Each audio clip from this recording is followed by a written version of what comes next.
Welcome to the AM radio show. You're listening to John Ford here in Laguna Beach. Beautiful Laguna Beach. Incredible day. And today is a special day because I have an in-studio guest, and his name is Colin Kyffin. Welcome. Hey, John. Thanks so much. All right. So Colin is a former Columbia recording artist, and you're a native Southern California, is that correct? I am a native, born in Hollywood. You're a rare breed. Tell me a little bit about your music and how it has fit into your life and how you have fit into it. Well, basically, it ruined my life. I started playing surf music when I was like 13 or 14 years old, you know, the Ventures and all that kind of stuff. And, just evolved from there. Of course, the Beatles and the British Invasion, Yardbirds, all those influences. Lovin' Spoonful later, and probably the Buffalo Springfield and Neil Young, Bob Dylan, Joni Mitchell, all during that period were just very influential for me, and I flourished with that lyrical stuff and the melodic stuff. So okay, you were deeply influenced by this melodic music, and it informed your own music as well, right? When did you start playing original stuff? Well, probably 15 years old. We were making up our own songs. You know, of course, we wanted to play everybody else. We wanted to play the Beatles. We played the Stones. We played James Brown. We played all that stuff. But some of my bandmates and I, we were thinking, well, yeah, it's great, but we don't want to be them. We want to be like them. Right. So we started writing stuff. It was silly stuff at first, but you know. Well, got to start somewhere, right? That's right. That's right. So let's before we get too far, let's play a song of yours, and it's called "We'll See." Can I tell you a story first? I was just going to ask if you would. Yeah, well, you know, like a lot of inspirational songs, where did it come from? It comes from mostly love, breakups, falling in love, all that kind of stuff. Well, this was a breakup, and I was doing pretty well. Had money in the bank and a nice 2-story house, a lot of square footage, sitting upstairs with my wife laying in bed there on her way out the door, basically. You know, we were still sleeping in the same room. And I got up on a Sunday morning with the sun coming up, and I went over to this window that had a big bay window upstairs, and I sat on my desk. And this song just wrote itself, basically. And the chorus on the song is, "Baby, I'm ready. I'm not afraid of what might become of me. I've had a vision of what it will be. What'll happen, we'll just have to see." Cool. So let's listen to that song. Colin Kyffin is in the studio with me, and here is "We'll See."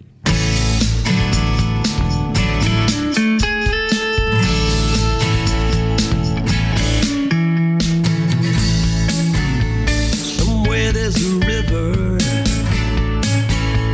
trying to find the sea.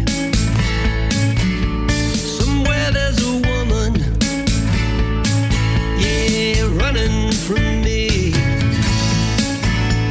somewhere there's a rock hurling through space. Looks like everything here is trying to find its place.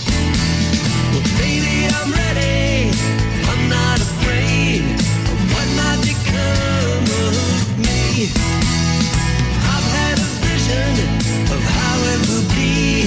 What'll happen, we'll just have to see. Yeah, we'll see.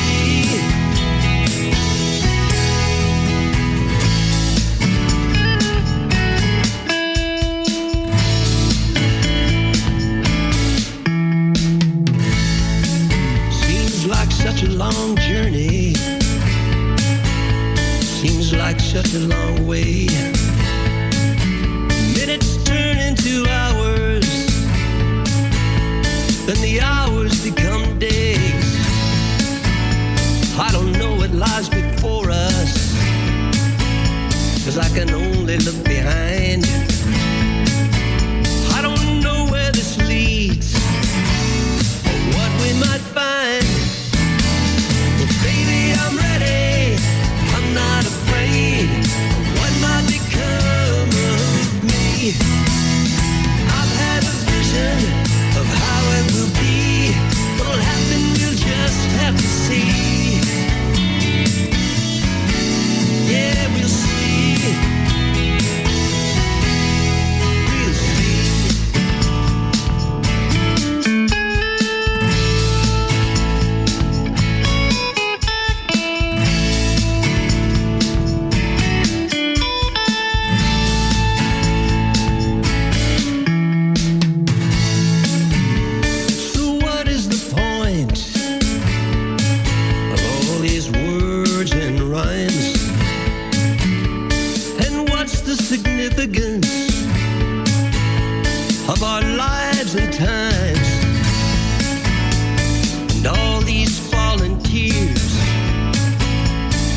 his angry words, and all of the love we both deserve. Yeah, we both deserve. Hey, baby, I'm ready. I'm not afraid of what might become of me. I've had a vision of how it will be. What'll happen, we'll just have to see. Yeah, we'll see. Oh, we'll see. Yeah, we'll see. We'll see.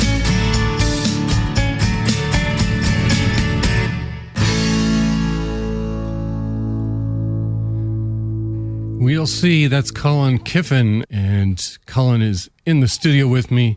Anyway, we just listened to We'll See, and I love the sound of that song. It's got that 70s rock aesthetic, and I mean that in like the most complimentary way because I love that genre, you know, and it's very well crafted and wonderful song. So tell me about recording that. Who's playing with you? And Well, I tell you what, about 15 years ago, I got together with a guy named Jimmy Monahan, who was with the Chris Hillman band, Desert Rose, who was bass player for the Byrds. He lives in Ventura, incidentally. Yes. Anyway, Jimmy Monahan plays left-handed guitar.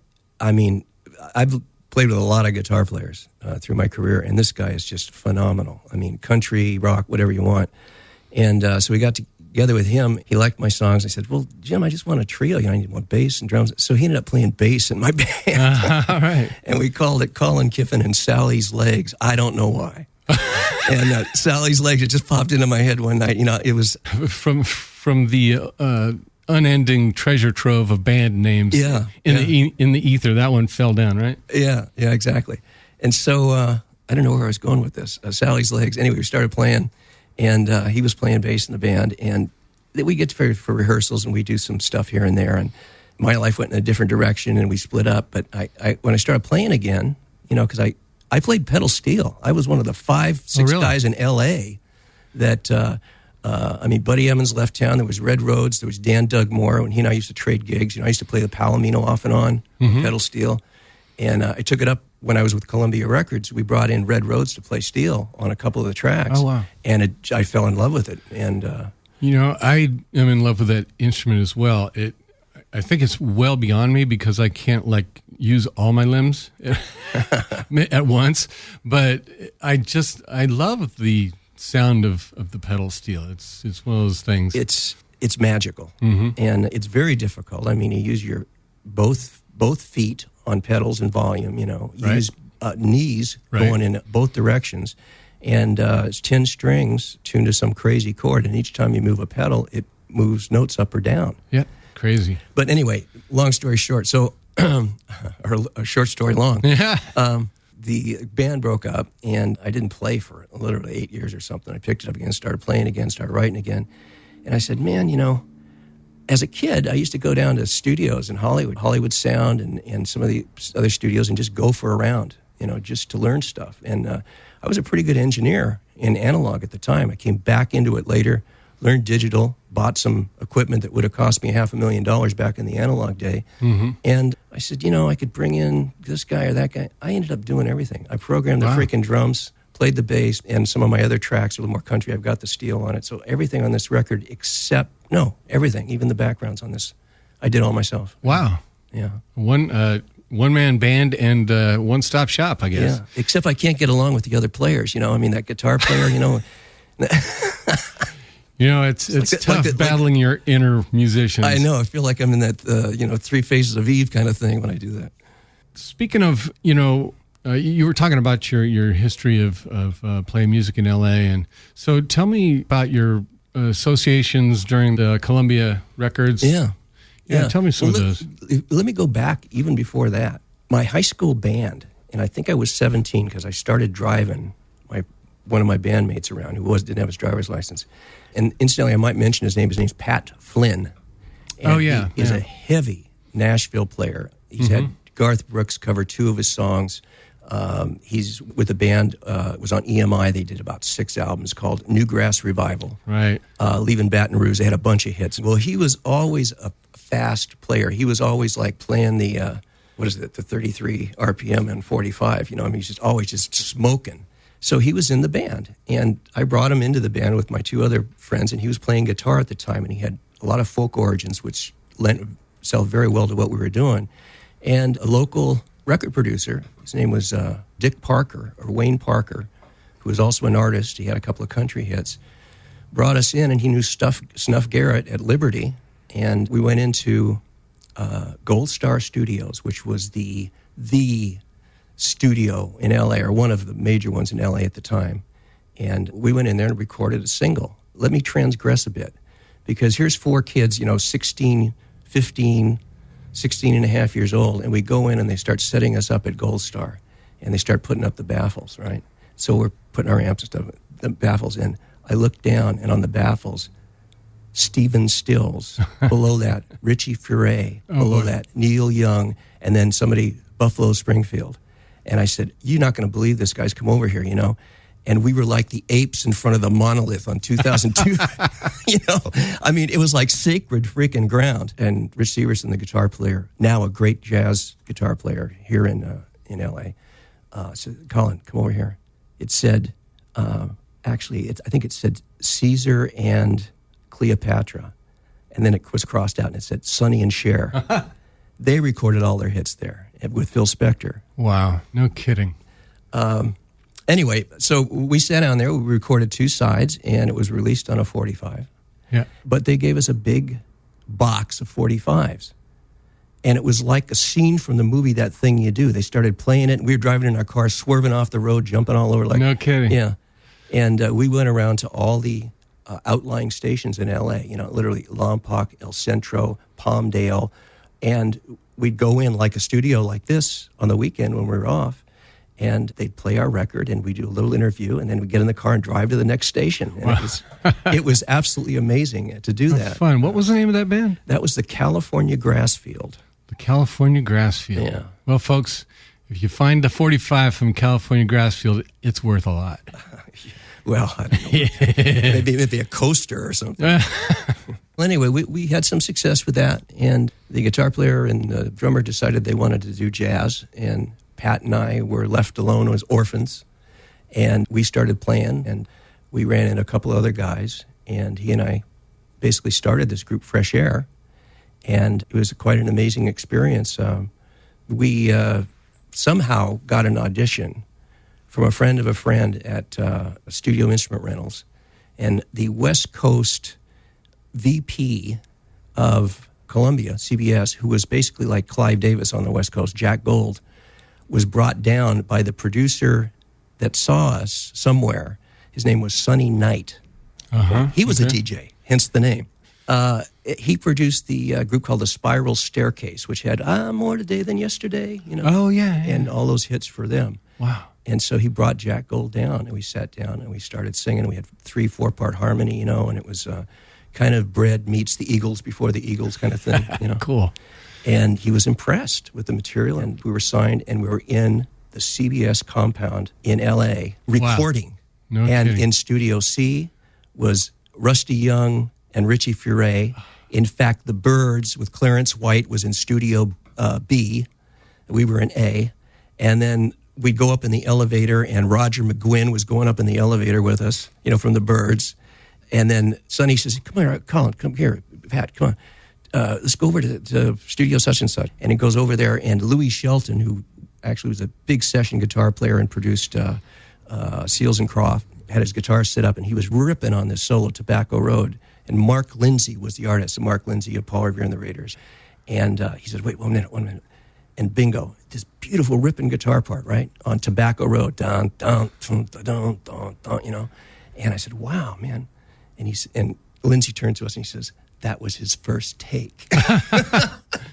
Man. So a bunch of experiences like that were just, you couldn't make the stuff up. What a career, whatever you want to say. It's like you're in there with all these amazing musicians and producers, and it must have been Awesome. It was awesome. In fact, at the time, we were just a bunch of kids in our late teens, early 20s, and I don't think we fully appreciated it. We were in awe, but we couldn't actually appreciate how amazing that was. And we didn't have a drummer when we first started out in Fresh Air. So, who they happened to bring in to drum? Oh, Hal Blaine. Yeah, one of the Wrecking Crew. Yeah. Yeah, he was on a lot of stuff. A lot of stuff. Yeah. He just came off the Paul Simon session. I forget what album it was. He brought his congas in, and he was jerking around in the studio. We hear this, what the heck is that? They're miking him up. And I went out. Well, it was the same thing he used on Mrs. Robinson. Oh. Boom. You hear this, yeah. And what it was, he was playing the conga, and he would wet his thumb real quick and slide it across the top of the conga, and it made that noise. Oh, wow. Yeah, who would have thought, right? I want to play that song. I wonder if we have it.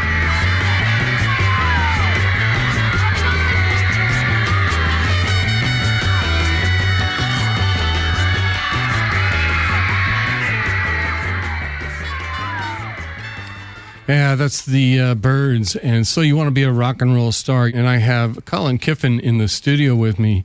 And we were talking about that song, I think, on the break. And you were pointing out Chris Hillman's bass playing on that. I never actually listened to that part of it. But, man, he's moving. It's just so inspired. If you listen to it, dun dun dun dun dun dun dun dun dun dun dun dun dun, and then he comes out of it on the choruses, into just a standard beat, and then back into it again. It kind of reminds me a little bit of 8 Miles High. Yeah. Hillman, he's a great guitar player. Oh, yeah. Bluegrass player. I think he plays mandolin as well. Yep. Yeah. And what a fine singer he is. But, man, he did some iconic bass stuff on those Byrds albums. Yeah. Amazing. And talking about the Byrds, one of the associations that you mentioned earlier was with Terry Melcher, who was part of that whole scene, right? Oh, yeah, yeah. It's a big story. Terry Melcher is a huge story. He was associated basically with the Beach Boys. He was the guy that Dennis Wilson was trying to introduce Charles Manson to. There's a lot of mythology around Terry Melcher. Doris Day's son, right? That's Doris Day's son, right? Yeah. I remember I got a call. We didn't have cell phones then. It was a call to the hotel. He says, Colin, it's Bruce. Bruce who?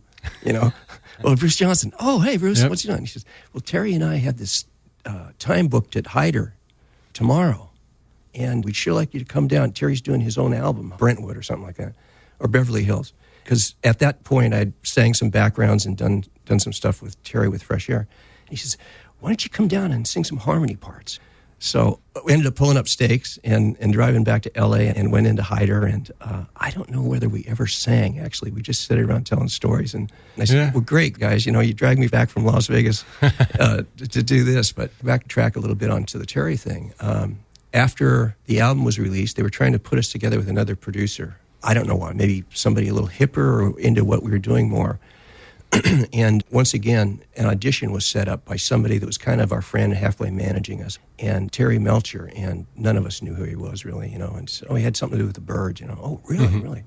So he came out to this little rental that I had out in Thousand Oaks, and the four of us were there, and we were in the living room, and we had our guitars, no drummer or anything at the time, and we started out with the song acoustically, 4-part harmony. Life's a long, lonesome highway.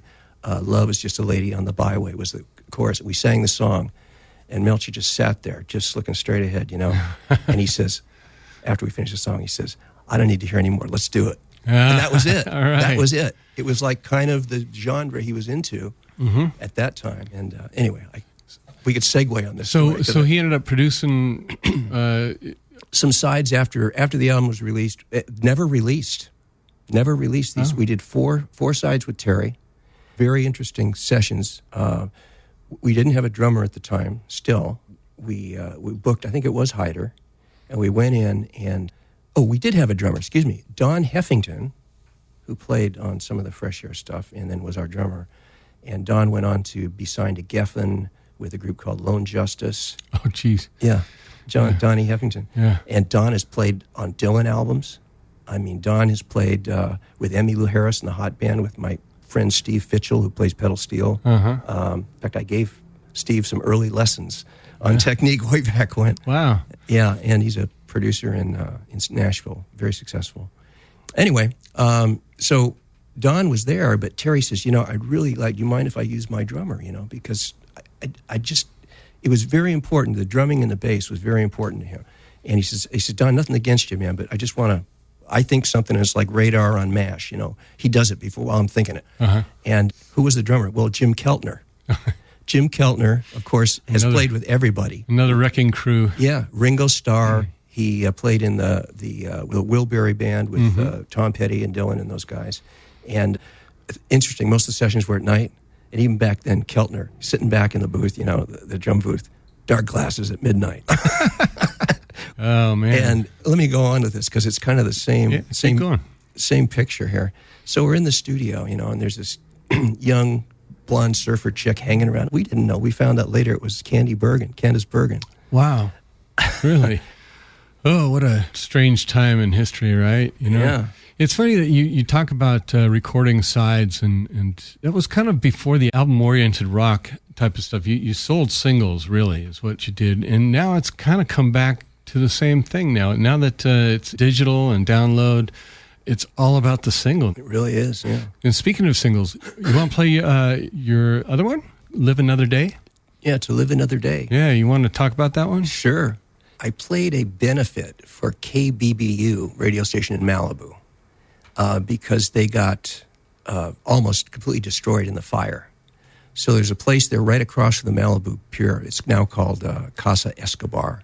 And a beautiful stage, nice show place. You look out the window and see the Malibu Pier in the ocean. It's just beautiful. And we did a benefit there. And I met a guy named Brooke Halpin, who is a foremost authority on the Beatles. He's written books on it. Oh, wow. He has a syndicated radio station on the Beatles called Come Together. And so he said, I'd like to sing some songs. Do you mind backing me up on some songs? He called me up. I said, okay, what do you want to do? So we did Stand By Me, and we did My Guitar Gently Weeps. Mm-hmm. And I did it on acoustic, and he sang the song. So we kind of hit it off. So we had lunch over in Malibu, and conversation between tacos was we bringing up people that had gotten cancer and died of cancer and were fighting cancer. And I said, gosh, you know that person, I know that person. And God, my ex-wife died of a brain cancer, and on and on and on. I said, wow. So anyway, I got to thinking about it. I'm coming over the hill from the ocean toward my home, and popped into my head, I swing my sword at the darkness every day. People wake up, and what do? Well, they start swinging their sword at this freaking disease that's after them. And so by the time I got to almost home, I had the verses basically written, and then I polished them off, got in the car, went back over the hill to Malibu because he lived over there, and pretty much the song was written. But he said, that word would be better if we did this, and we changed the melody here and that. So basically, we're co-writers on it, Nice, okay. And initially, he said, well, why don't we relate this to the cancer thing? And I said, well, hey, it's broader than that. It's substance abuse. It's people with mental diseases. They're all fighting this thing that's out to get them. This enemy wants to take my life. He's a hungry beast with a deadly bite. So you listen to the lyrics in that context, and the song means something to people. Great. Well, we'll listen to that right now. I've got Colin Kyffin in the studio with me, and here is a song from him called Live Another Day.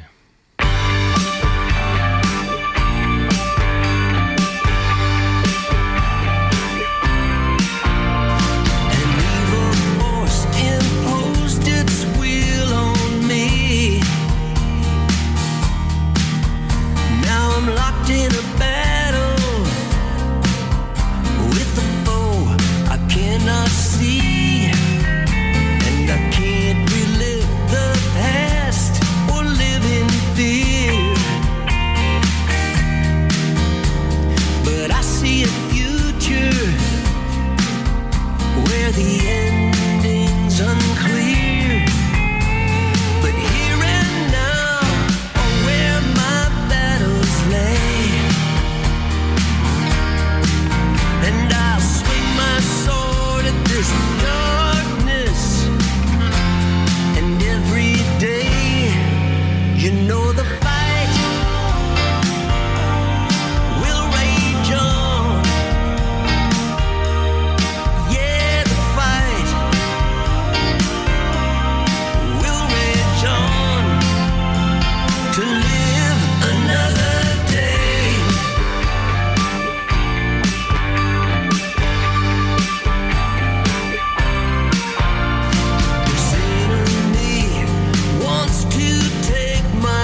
I live in this land of hope and prayer, seeking deliverance and healing there. But if all should fail and I fade away, the battle will go on. Yeah, the fight will rage on. Whoa, the fight will rage on. Yeah, the fight will rage on. Whoa, the fight will rage on. To live another day.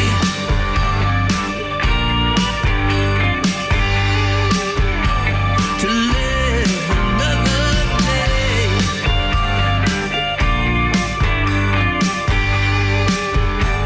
To live another day. Yeah, yeah.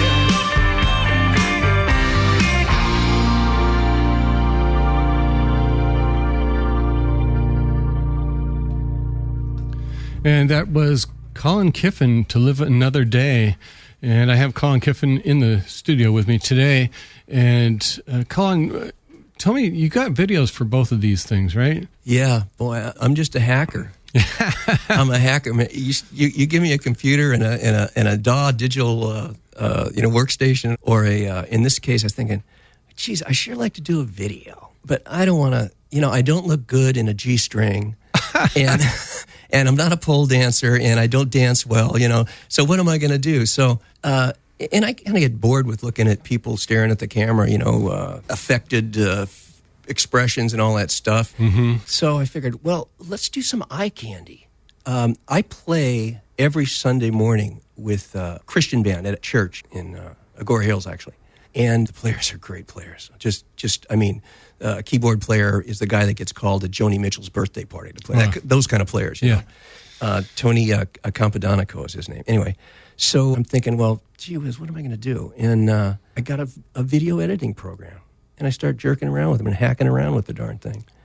And a lot of the Christian music that every week we play like 5-7 songs sometimes on a service, just with a trio. And a lot of them are Chris Tomlin, I love his stuff, but they're all lyric videos. And I'm saying, even with a fixed background, the lyrics popping across the screen, it's really engaging. Uh-huh. Yeah. It's hard to look away. And it's like an accident kind of, So then I thought, well, let's do that. Let's create an accident that people can't look away from. And the first video, To Live Another Day, I found this great time lapse of the Earth rotating from space and the sun coming up, going down, and the moon coming up, going down. Oh, cool. And it was only like maybe 20 seconds or something like that. And I ended up slowing it down and flashing the clips together to make it like 4 minutes. Right. And get it the right speed up and down, with the sun coming up, going down with the tempo kind of the song. And then I did the lyric video over it. And darn if it didn't come out looking pretty impressive. I still look at it and say, God, that's really pretty. Yeah, it is. And I can't believe that you did the whole thing. You're a Renaissance man, hacking through the video program. That's pretty cool. That's good. Well, it's just mediums, and strangely enough, you learn one, and kind of the way you go about things, and the We'll See video. That was another thing. That's the recent single that we released. But once again, I'm looking for something, and I didn't know what to do, and I go through it, and I saw this time lapse, and it was actually, if you look at it, and I maybe shouldn't reveal it, but because it spoils where it is, but actually it's the overhead railway in Tokyo at night. Wow. And it's driving really fast. I mean, it's moving fast. This clip was maybe only 15 seconds or something. I slowed it down 75%, so it was kind of rolling along to the beat of the song. And I flashed them together once again to get 4 minutes out of the thing. And it is eye candy, you know, and the lyrics are going over the top, and it talks about a journey, and it really worked tremendously well in my mind. I still look at it and say, gosh, that's so beautiful. I love that feel to your music. It's kind of laid back, you know. And can I mention something? I have a neighbor that is a multi-platinum record producer, Grammy nominated, and so on and so forth. His name's Louis Bianconcielo. And his studio, I mean, you have to wear sunglasses when you walk in there because there's so many platinum and gold records on there. I mean, Shawn Mendes, Whitney Houston, all these records he's done, you know. Wow. And the guy, it's just like, I'll take a mix over and I'll say, what do you think of this? And he says, I think maybe 2 dB at 150 on the kick, and dip the maybe at about 500, dip at 3 dB on the bass. And your vocal, just kick it maybe at 1.5, maybe just 1 dB. You know, that kind of guy that can just hear it. Yeah. You know? And he's given me tremendous insight into just listening. And I thought I was a pretty good listener, but he's on a whole freaking other level. I'm sorry, I keep saying freaking, but that's not on the words that we're not allowed to. I just get excited. So I wanted to mention him. Yeah, He's been such a great mentor and such a great friend. Oh, good.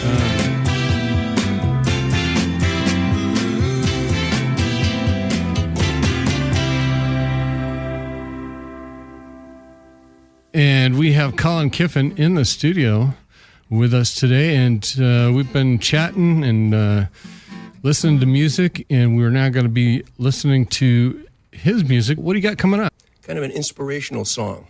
Would love it. An epiphany. An epiphany.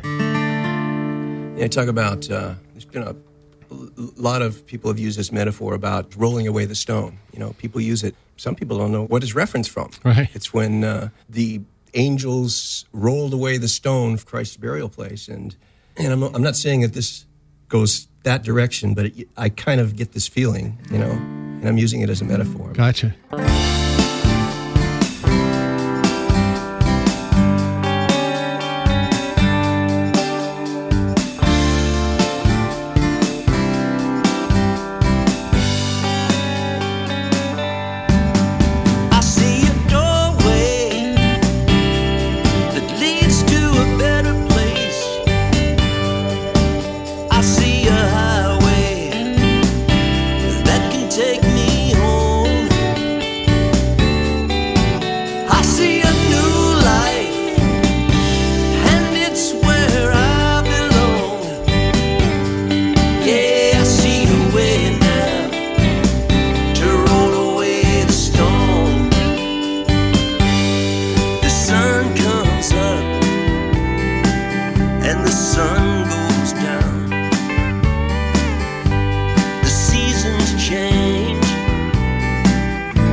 see a highway.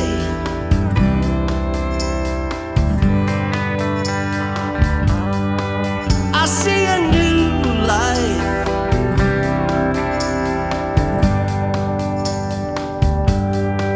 I see a light now beyond the stone.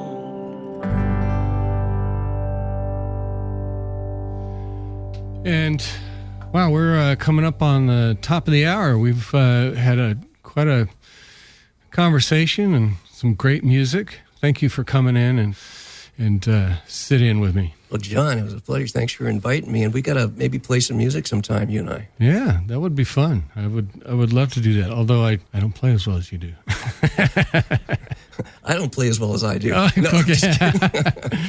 And I think that'll do it for us. Thank you so much. Thank you, John.